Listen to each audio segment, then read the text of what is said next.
kayo all mga Smars, welcome back ulit sa ating YouTube channel. So for today's video and content, medyo kakaiba na naman yung background natin.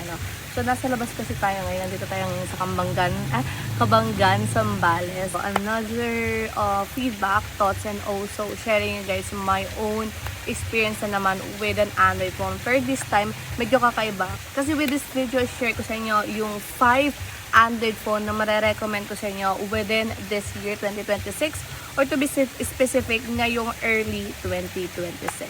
So without further ado, let me go ahead and share guys this 5 Android phone.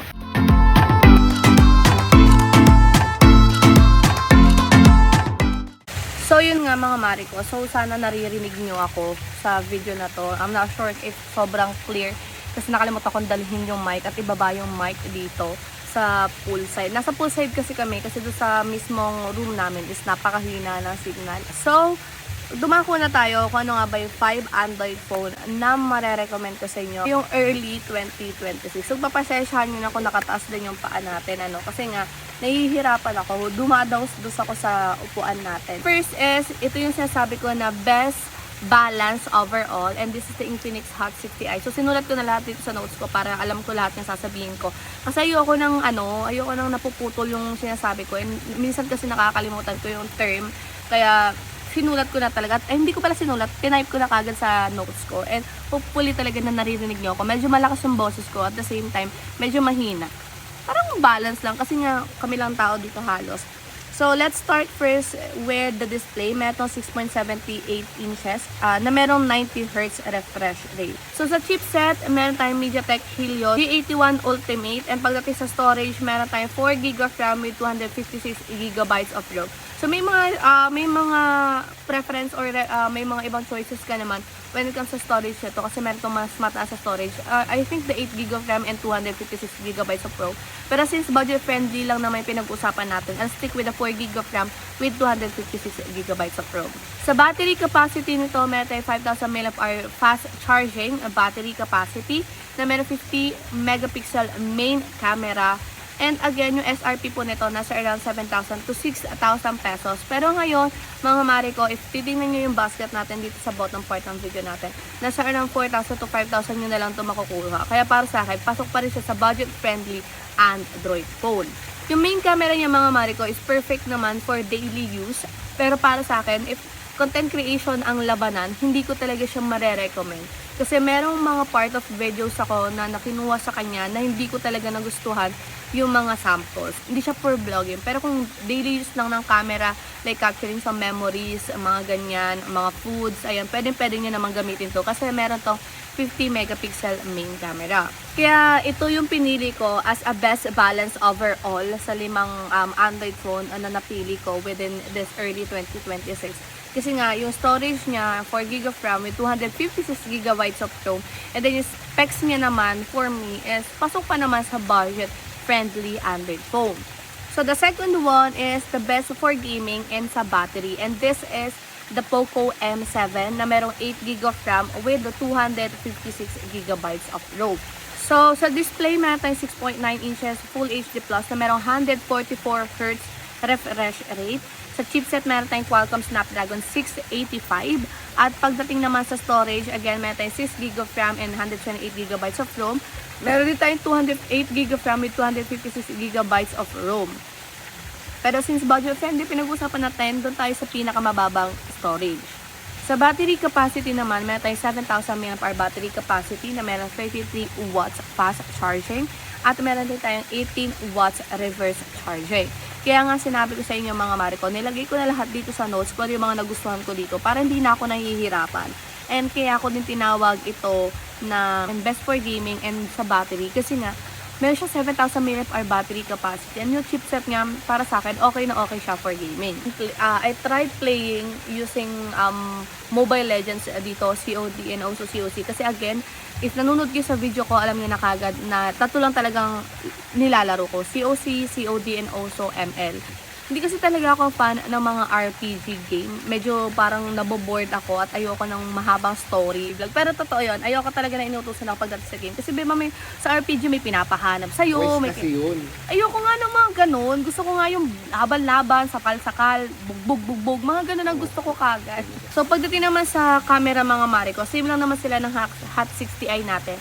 50 megapixel din naman yung kanyang main camera. Pero pagdating sa camera ito, mas mare-recommend ko to pagdating sa vlogging. Kasi parang mas maganda yung feature niya sa vlogging. So SRP nito mga Mariko is nasa 7,000 to 6,000. Pero ngayon makukuha mo na siya na below 5K or nasa 4,000 plus.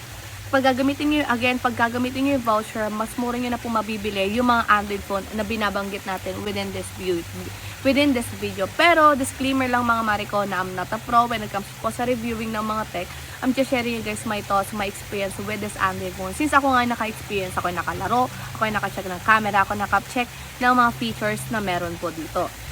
And the third entry naman natin mga Mariko, ito yung best for everyday use. And this is the Samsung Galaxy A07 LTE. Si Samsung Galaxy A07 LTE natin ay meron display na 6.7 inches LCD display, 90Hz refresh rate. Sa chipset naman, meron itong MediaTek Helio G99. And sa storage ito, I'm not sure, parang dalawa lang ata yung meron sila. 4GB of RAM, 4GB of RAM with 64GB of ROM, and then 4GB of RAM with 128GB of ROM. Sa battery capacity, meron tayong 5,000 mAh battery capacity. And pagdating naman sa camera niya, meron tayong 50 megapixel main camera. Kaya ako naman tinawag to at binigyan ng tagline na best for everyday use. Kasi mga Mariko, yung Samsung kasi is sobrang handy nga for me. Hindi siya kabigatan, hindi din siya sobrang kalakihan. At the same time, yung kanyang design is very minimal and aesthetic lang for me. As a girl naman, mga Mariko, mas okay sa akin yung mga plain lang. Pero may mga girly-girly naman tayo dyan na gusto mo pinka-pinka, mga gano'n. Pero sa akin kasi, parang gusto ko lang na plain lang talaga. Kasi parang mas nakakatch talaga yung attention ko sa mga ganong klaseng Android phone. And the fourth one, of course, this is the best budget peak entry natin within this early 2026. At pag sinabi niyong budget friendly peak entry, ay alam niyo na kagad ko ano yan. And this is the Tecnospark Go 3. Yes, tama kayo narinig mga Riko, Tecnospark Go 3. Kahit wala naman silang pinagkaiba ng chipset ng ating Tecnospark Go 2.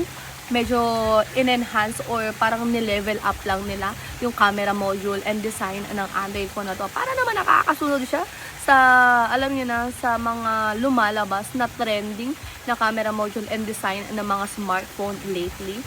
Well, pagdating naman sa display, meron tayong 6.6 inches HD Plus na meron chipset na Unisoc P7250 12nm Android version 15. Sa storage, meron tayong 4GB of RAM and 64GB of ROM, and then 4GB of RAM with 128GB of ROM. Battery capacity, meron tayong 5,000 mAh battery capacity. At kiniklaim nila na matagal mo na talaga magagamit itong ganitong battery capacity with the Tecnospark Go 3. Sa ganung part, hindi ko pa siya natatry kung talagang long life siya. Pero sa ibang mga Android phone na binanggit ko earlier, the Infinix, yung Poco, and also yung Samsung, ayan, na-try ko naman sila pagdating sa kanya ng battery capacity. And masasabi ko talaga na yes, tumatagal sila. SRP din to mga Mariko, parang lumabas to around 6,000 kasi parang nabili namin to around 6,000 to 7,000. Pero ngayon mabibili mo na siya ng below 4,000 pesos or parang 4,000 plus mo na lang siya mabibili. Wala siya, hindi sila nagkakalayo ng presyo ni Spark Go 2 natin. Parang nasa ng 300 pesos lang yung kanilang price range difference. Pero kung gusto niyo naman ng mas mataas na feature or mas advanced ng onte, go with the Tecnospark Go 3. The last entry ng Android phone ko na marerecommend ko sa inyo for budget friendly talaga ang labanan. Kung budget friendly talaga ang labanan at gusto niyo talaga ng Android phone na alam niyo pasok na pasok sa budget, ito talaga marerecommend ko sa inyo, and this is the Itel A90. Mga Mariko, swear, sobrang mura na lang ito sa online platform natin or sa online shopping platform natin. Nasa around 2 to 3,000 na lang to. Tingnan nyo dyan sa baba. Murang-mura nyo na lang to mabibili. Sa display nito, meron 6.6 inches HD plus 90Hz refresh rate na merong Unisoc T7100. Sa storage, meron tayong 3GB of RAM with 128GB of ROM. And then meron tayong 4GB of RAM with 256GB of RAM. Hindi ko sa ulo yung storage ito, pwede nyo i-check sa baba yung storage ito. Pero may mas mataas tong storage mga mare ko. Sa battery capacity, meron tayong 5,000 mAh battery capacity. And again, yung presyo nito mga mare ko ngayong early 2026 is nasa around 2,000 to 3,000 na lang po itong ating ITEL A90. So, yun yung ating masasabi kong 5 entry na Android phone ngayon 2026. So, best balance overall, that is the Infinix Hot 60i. And then, the best for gaming and battery, that is the Poco M7. Ating best for everyday use naman, yun yung ating Samsung Galaxy A07 LTE. And then, the fourth one is best entry budget peak, that is the Tecno Spark Go 3. And for decent basic use naman mga mare ko, this is the ITEL A90 phone. Sinabi ko na sa inyo kung bakit ko sila gusto isa-isa na. Pero again, overall performance, if naghahanap kayo ng, alam nyo na nandun na lahat, ang chipset or any chipset, camera, design, I'll go with the Poco M7. Mas recommended ko siya pagdating sa gaming if naglalaro kayo or talagang babad na babad kayo sa paglalaro, I'll go with the Poco M7. Mas mura nyo nang mabibili yan. Pero pag budget friendly talagang usapan, dalawa lang yan, ITEL A90 or the Tecno Spark Go 3. Sa camera naman mga smarts, lahat naman sila magaganda ang camera. 50 megapixel halos lahat ng kanilang camera. Pero sa camera, siguro mas okay pa rin sa akin si Samsung A07 LTE. Ayan. And then, of course, sa battery capacity, pag gusto nyo pang matagalan na battery capacity, go with the Poco M7. 7,000 mAh battery capacity niyan. Talagang kung babad na babad ka dyan maglaro, mag-TikTok, or manood ng Netflix or anything, matagal nyo magagamit yan. Though na-experience ko naman ang gamitin yung ibang mga Android phone, 5,000 to 6,000 mAh battery capacity, matagal nyo pa rin naman silang magagamit. So, yun na naman mga smart yung 5 Android phone na mare-recommend ko sa inyo ngayong early 2026. Again, I'm not a pro when it comes sa reviewing ng mga tech. I'm just sharing you guys my thoughts, my experience, and also yung mga nakikita kong pro and cons with this smartphone. So, thank you so much for watching. Don't forget to follow me sa lahat ng socials natin dito sa baba. Once again, my name is Maring Ana. Thank you so much for watching and bye-bye. Tara na, baba!